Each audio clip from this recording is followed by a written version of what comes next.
Après le premier spin-off de Star Wars nommé Rogue One, c'est Ron Howard qui se lance à la réalisation d'un film entièrement centré sur un personnage mythique, Solo, A Star Wars Story. Alors à mon avis, c'est parti pour un nouvel épisode de la mini-bobine. Et voilà! Si je peux te donner un conseil, pars du principe que tout le monde te trahira. Et tu seras jamais déçu. Je sais pas pourquoi, mais je le sens bien. Depuis quand tu sais piloter? T'as 190 ans? Tu les fais pas? Vas-y!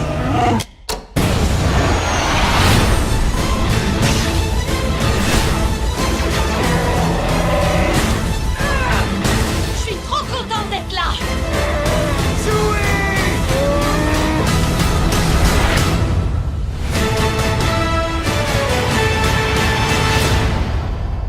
C'est l'histoire de Han Solo, prisonnier d'une planète se nommant Corellia, qui a réussi à s'en échapper sans qu'Hera, sa tendre aimée. Il va donc essayer de repartir à zéro, essayer de devenir pilote et récupérer beaucoup d'argent pour sauver Qi'ra de sa planète. Ce film a été pour moi l'un des meilleurs Star Wars depuis un long moment. Bien que j'ai beaucoup aimé Rogue One et Star Wars 7 et 8, celui-ci se rattache sur l'univers de Han Solo, mon personnage préféré de la saga. Donc je trouvais ce spin-off très différent des autres, puisqu'en fait il n'y a pas de mise en place de la Force, de Jedi, etc. Vraiment différent des Star Wars vraiment classiques, ce qui le rend un peu plus original. Ce film est une biographie d'un personnage légendaire, un contrebandier, un bandit, pour faire expliquer aux fans son passé. Puisque je le rappelle que dans le Star Wars numéro 4, nous ne savons rien de lui, et c'est peut-être ça qui lui donnait un certain charme. L'action est très présente dans ce film, avec beaucoup de scènes divers, de combats plutôt épiques, qui m'ont plutôt plu, et qui m'ont pas fait vraiment voir les 2h15 de ce film. J'ai vraiment adoré la scène où la bande de Solo se bat contre les droïdes sur le train déraillé, je trouve ça plutôt stylé. L'histoire fut cependant assez lente et basique, ce qui permet de bien mettre en avant les personnages principaux. En fait, si vous voulez, celui-ci prouve et démontre tous les éléments futurs de Han Solo, tels que ses mimiques, ses manières de penser, ses objets, ou encore son nom. Par exemple, dans une scène pour l'origine du nom Solo, il y en a à qui ça a dérangé que l'origine du nom Solo a été créée par un impérial lors d'un enregistrement de Han Solo en fait. Mais moi je trouvais ça justement super bien, car c'est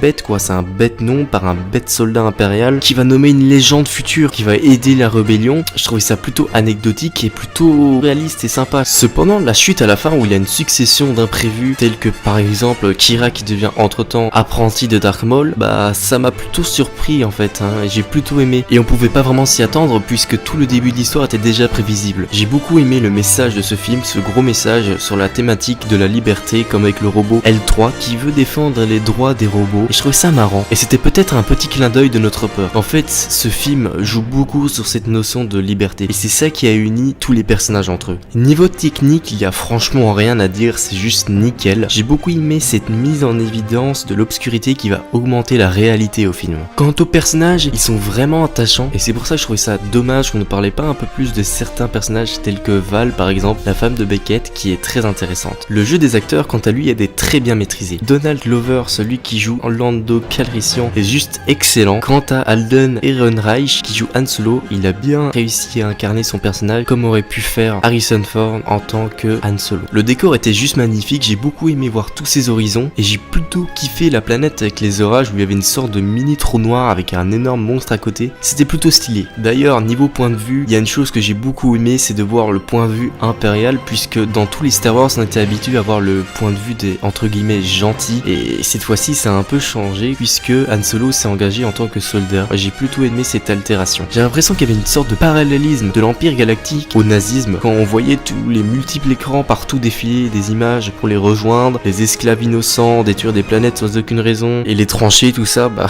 je trouvais ça bizarre.